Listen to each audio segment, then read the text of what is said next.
अस्सलाम वालेकुम friends, welcome back to top smarties drama serial Humrahi. Sihan जो कि अपने बाप से बेहद नाराज़ था, मगर इसका ये मतलब नहीं कि लाला जैसे आए और उसके बाप को मारकर चले जाएं और उनका कोई पीछा करने वाला ही ना हो। सिहान जिसने कि अपने बाप को अपने हाथों से कब्र में उतारा, अब वो कैसे बर्दाश्त कर सकता है कि लाला इस ज़मीन पर चल रहा है।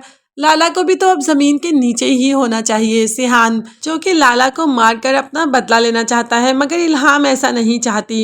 इल्हाम ने कहा कि हम कानून का सहारा ले सकते हैं, जबकि सिहान ने कहा कि कानून कुछ नहीं करता, वो कुछ भी नहीं करेगा। लाला पे पहले भी काफ़ी केस रजिस्टर्स हैं, क्या आज तक लाला को कुछ हुआ? जिस पर इल्हाम ने कहा कि तुम एक बार मेरे कहने पे कोशिश तो करके देखो, ज़रूर तुमने अपने हाथों से किसी की जान लेनी है, किसी की जान लेना इतना आसान नहीं। खैर मान ही लेता है इल्हाम की बात और इल्हाम वापस भी नहीं जा रही। इल्हाम ने कहा कि अभी वो यहीं रहेगी। इल्हाम की बात मानते ही इल्हाम एकदम खुश हो जाती है, मगर सिहान ने कहा कि मैं देखूंगा कि अगर कोर्ट या कानून ने कोई फैसला ना किया तो फिर मैं तुम्हारी बात नहीं सुनूंगा, फिर मैं लाला को अपने हाथों से मार दूंगा।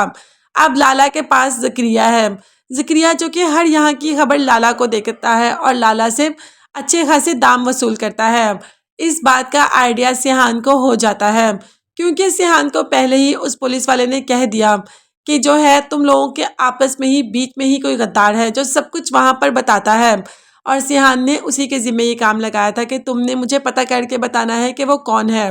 और आज उसने बता ही दिया सिहान को कि वो कोई और नहीं ज़करिया है। मतलब ज़करिया सब जानता था, उसके हाथ पर कोई चोट नहीं लगी और यूसुफ गाजी को भी वहां लाला के पास वही लेकर गया। अब इन सब बातों का खुलासा सिहान के सामने हो चुका है।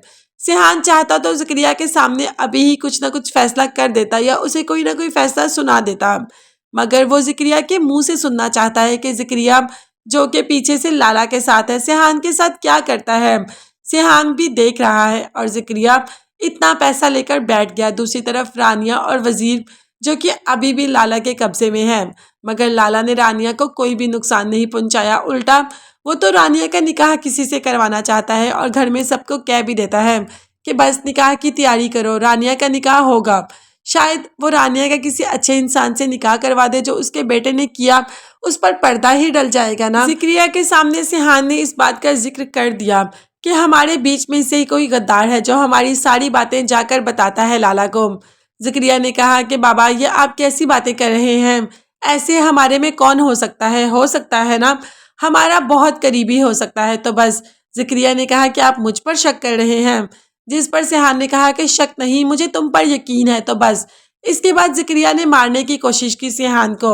अब वो भी सिहान है और जानता है कि ज़करिया किस हद तक गिर सकता है, इसीलिए तो अपना हथियार भी निकाल लिया और माँ दोनों एक दूसरे के आमने सामने खड़े हैं और ज़करिया अपने मुंह से अपने गुनाह का एतराफ़ भी कर चुका है। तो बस यहीं पर पुलिस ज़करिया को तो ले जाएगी, मगर ये सब कुछ ज़करिया ने किया नहीं। ज़करिया तो जस्ट एक मोहरा है, करने वाला तो कोई और है। तो लाला का इंजाम कब होगा और लाला के ये सब कुछ कब होगा?